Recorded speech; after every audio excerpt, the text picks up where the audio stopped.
बातमी ही राजकीय गोटातली महत्त्वाची अपडेट आहे। ती म्हणजे निवडणुकीमध्ये हौशे नवशे गौशे येतील, काहीही सांगतील पण त्यांच्यावर विश्वास ठेवू नका, असं थेट आवाहन जे आहे ते उपमुख्यमंत्री अजित पवारांनी बारामतीकरांना दिलंय।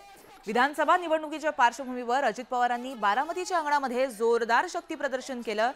यावेळेस बोलताना त्यांनी नाव न घेता विरोधकांवर टीकास्त्र डागललंय।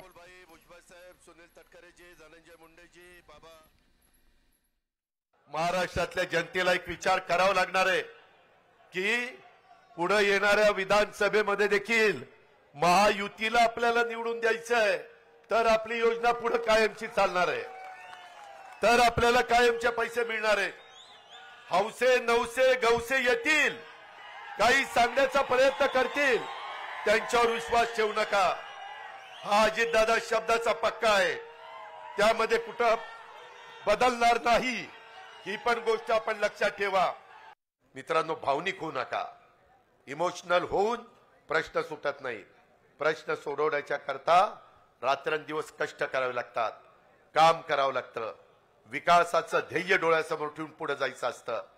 बारामतीच्या परिसरामध्ये पुणे जिल्ह्यामध्ये कसा विकास केलाय हे सांगायला काही कुणाला ज्योतिषाची गरज आहे असं मला वाटत नाही।